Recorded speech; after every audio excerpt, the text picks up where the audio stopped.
nutshell. Do you realise also the irony of what you're saying? Because Tommy Robinson, who you say you love, went to America illegally, making him an illegal immigrant. So what? What? So? But you can't, so what? But you can't. You've just said that you can't stand him. A caller on LBC just defended Tommy Robinson's rally. He called the attendees pure British patriots. He said Islam is an evil cult. And he celebrated a Palestinian flag being ripped to pieces. Let's watch how this call unfolds. Hit like and subscribe for more call breakdowns. I'll give my thoughts at the end. Now let's get into it. We're seeing that Palestinian flag getting ripped by the Maoris of New Zealand. I absolutely love that. After 2 years of putting up with the Palestinian marches through London, and now the big hoo-ha about a gathering of British patriots, British people, pure and good, all coming together, and a big fuss being made about it. And listen, I know there was something horrible said by one guy about the assassination of the Prime Minister. I cannot believe. These are infiltrators. These are Antifa infiltrating into the group. They've got Jew hatred. They've got hatred all over themselves. But for every one of him, how many others do you think you are? Do you think there are that share those views? I do believe this is misconstrued by the MSF. It has focused on a couple of individuals that are full of hate. It has searched near and far to find these horrible specimens, you know. But John, the vast majority of the people on that march yesterday are pure and good. Pure? What do you mean by pure? Pure, good, the right thinking people, you know, not far right like everybody's saying. But it was a far right rally. Just right. It wasn't far right. It was It was just a rally that was right. There is wrong and right in this world. What about Elon Musk? And all those people are on the right side. What about Elon Musk, John, who was asked to... You love him. Who was asked to address the rally and said, whether you choose violence or not, violence is coming to you. You either fight back or you die. And then he repeats that. You either fight back or you die. And that's the truth. It's only a matter of time till that happens to towns and villages. It will spread and no one will have any peace. Come on, John. That's not pure or good. It's an incitement to violence. He then went on to call for Parliament to be dissolved. This is anarchy. The violence has come to us already. The blood is in our streets already. Look at Europe. Look at everybody getting murdered. Merkel letting, come in 1 million Muslims. Come on in. Every migrant that comes over the channel is a Muslim. Okay, let's address that then. What's the issue with people following Islam? Because it's a religion that is not compatible with our way of life over here. Come on, there are millions of Muslims in this country who... Yeah, they are here in a moderate, pacified way, but the strong arm of their religion comes in and modifies them to the stronger extent. The Muslim, this is not a land for the Muslims. They've got untold countries they could go to. The Muslims got to go to their countries and leave and get out of our countries.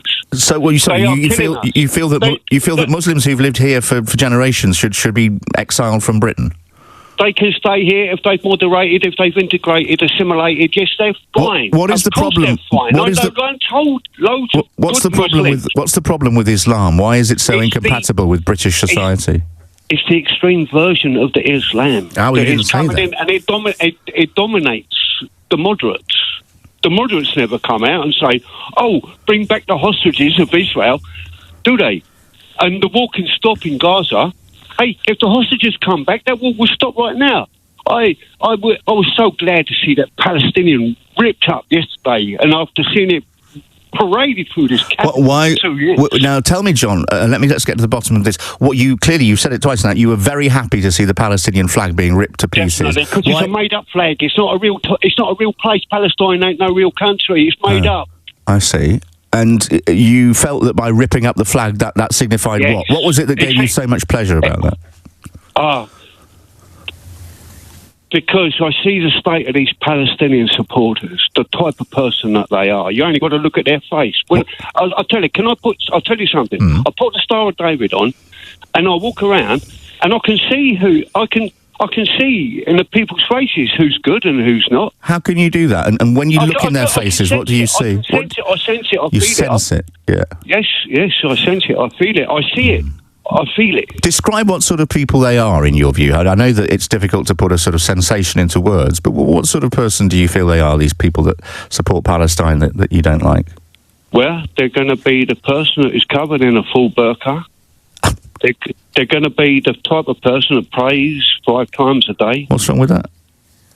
What's wrong with that? That means that their main focus is on religion and not on life and humanity and society. I sometimes responsibility for their surroundings. I sometimes work in some of the Arab states where I obviously work and socialise with a huge number of men and women who also pray 5 times a day.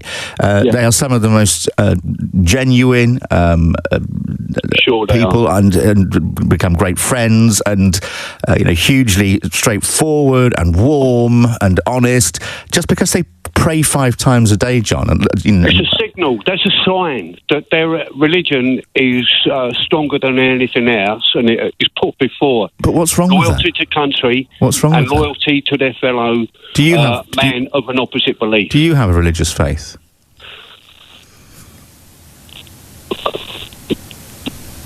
You don't? No, okay. And you find something suspicious then about people who do? It's something that you feel that you feel if someone is extremely religious and it's a big part of their life, that there's something a bit dodgy about them somehow.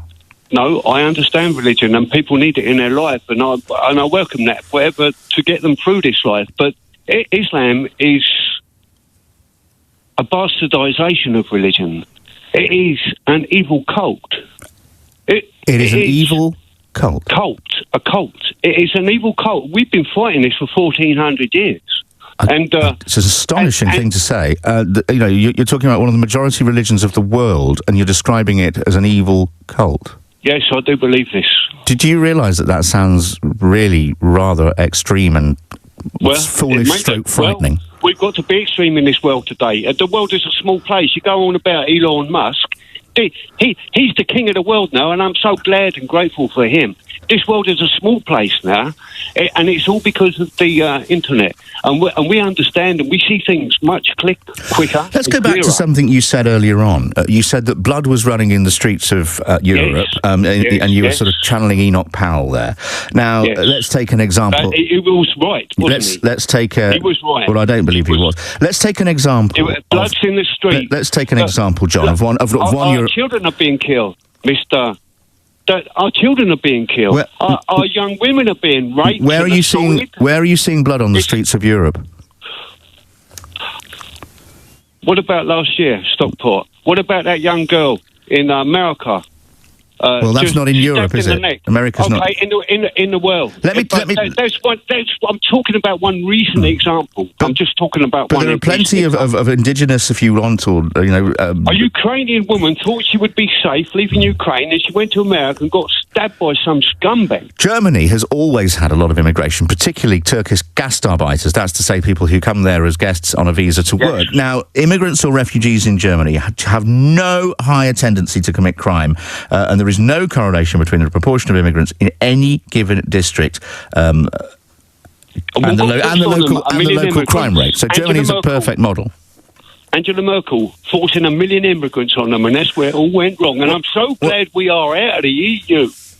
Making rules. I am so glad. Where are you seeing immigrants? John, where are you seeing immigrants spilling blood on the streets of Europe? Last year in Stockport, wasn't it? That was an immigrant. Give me another example. What about in Paris? He wasn't. By the way, what about Bataclan massacre? He wasn't an immigrant. What about the London Bridge massacres? The guy in Stockport. The guy in Stockport wasn't an immigrant. Yes, he was. No, he wasn't. He was the son of an immigrant from Rwanda. That doesn't make him... What about that Manchester bombing? We're all related to... He was from Libya. Oh, come on. Yeah, we're all related. We're all related to immigrants. We're all related to immigrants. What do you feel about Mr. Robinson or Mr. Yaxley Lennon? I love that guy. He's a hero, a legend. Shall we look at his record? 2005, arrested for assault. 2011, assault. 2011, community order. That's okay. He gets attacked a lot. 2013, false passport. 2014, mortgage fraud. 2019, contempt of court. 2021, stalking. 2024, contempt of court. You love him, do you?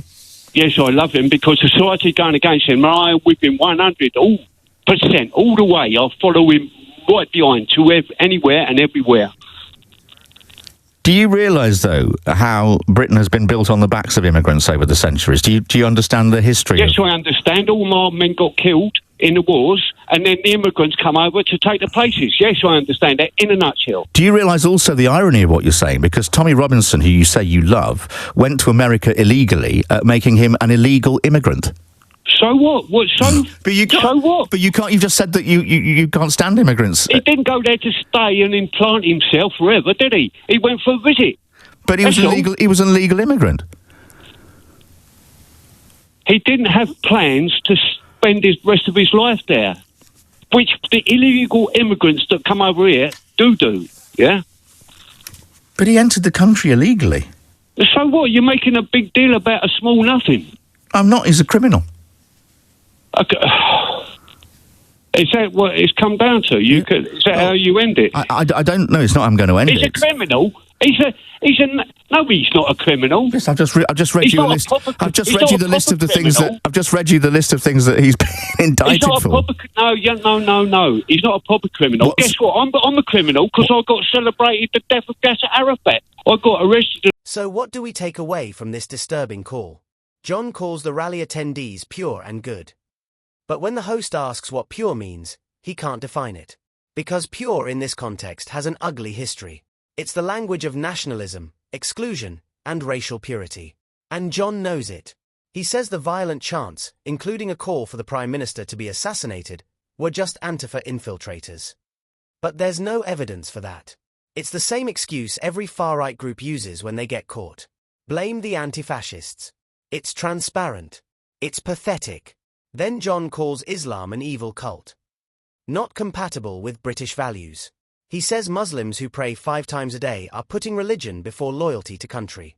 But the host points out that millions of British Muslims pray 5 times a day, and they're doctors, nurses, teachers, neighbours. They're not the problem. People like John are. And then there's the Palestinian flag. John celebrates it being ripped up. He says Palestine isn't a real country. That's not patriotism. That's bigotry dressed up as nationalism.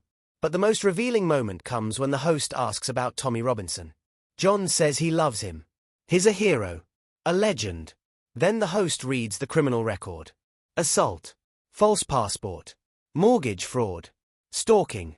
Contempt of court. Multiple times. John's response. So what? And when the host points out that Tommy Robinson entered the US illegally, making him an illegal immigrant, John says it doesn't count because he wasn't planning to stay. That's not a principle. That's hypocrisy. The very thing John claims to hate, illegal immigration, he excuses when his hero does it. The truth is, this caller isn't a patriot. He's a bigot. He celebrates violence. He excuses criminals. He demonizes an entire religion. And he calls that pure. People like John aren't defending Britain. They are hijacking it. And the sooner we stop pretending this is legitimate political opinion, the better. Thanks for watching. Hit like, subscribe, and comment your thoughts below. See you in the next one.